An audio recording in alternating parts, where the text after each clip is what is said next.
Good morning, everybody. It is Wednesday morning, June 26th, I think. So the big news of this week is about Julian Assange. And I'll be honest, I had to go look him up and figure out who he was and what he did. We have heard so much information over the last 4 years. I mean, thousands and thousands and thousands of drops from different people, about different people, good and bad. So after a while, some of those names start running together. And I was like, I know he's an important feature for some reason, but I couldn't remember why. So this morning I started doing some quick views on YouTube and I did a search for him. I know Amanda Ellis has done some stuff on him. Tarot by Janine and Jean-Claude did a Rumble video last night that I was watching, and they did a lot of clips of Julian Assange, but he's hard to understand. I think he's Australian. Correct me if I'm wrong. So hearing what they were doing through that video was hard, but I didn't know that he spent 7 years in an Ecuadorian,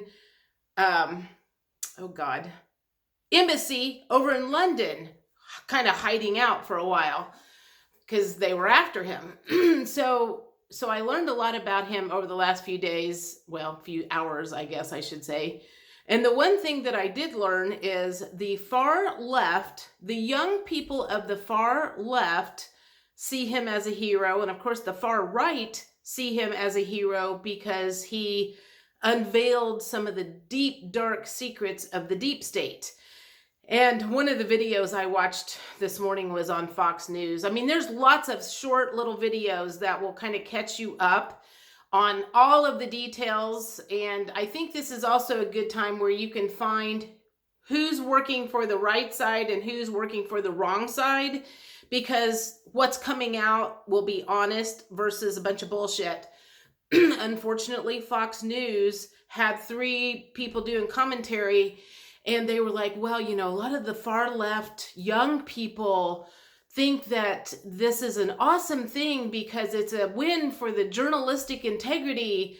And they think that Joe Biden was extending an olive leaf out to this group saying, I'm still forward moving or whatever. I don't even remember what they said. And I sat there and I'm like, you people are so full of shit.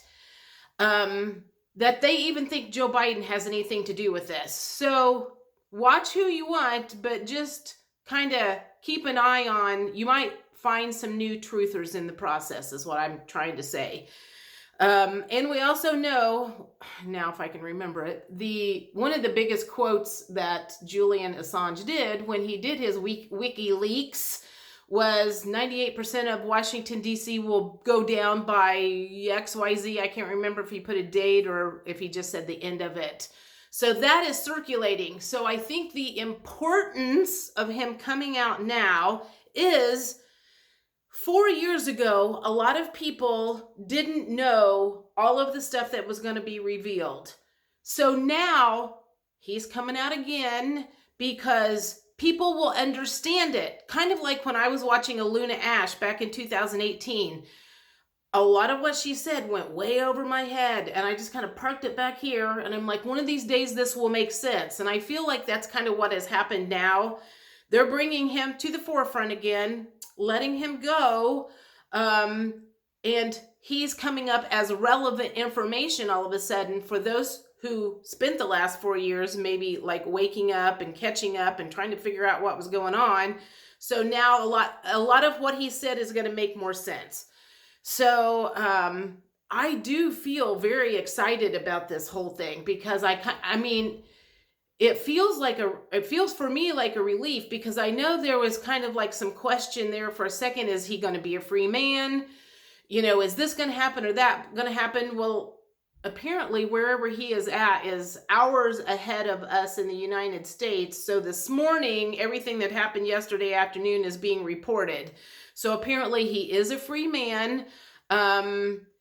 You know, he was being charged for helping Chelsea Manning, which apparently she looks like a he trying to be a she. I didn't know that, and I didn't know who Chelsea Manning was, and I didn't know they were in cahoots together, like spying in on the government. But anyway, I learned a lot, and it was very interesting, and it makes sense to me now because of what I've learned over the last 4 years. So I'm just going to say, this is interesting that it's bringing the far left and the far right together. So this is kind of one of those things. The only people that are pissed off about it is the deep state that had the secrets that were trying to hide shit that they shouldn't have been doing. So they're the ones that are scrambling like rats right now. And the rest of us are kind of like, yeah, well, we already knew that. And so now it's coming out again. Just a reminder for those of you who doubted anything. Anyway, I got to get to work. And I hope you all have a good day, and go Julian, and spread more information. If you haven't let go of everything, we want to hear it. We probably already know it, but we still want to hear it. Talk to you later. Bye.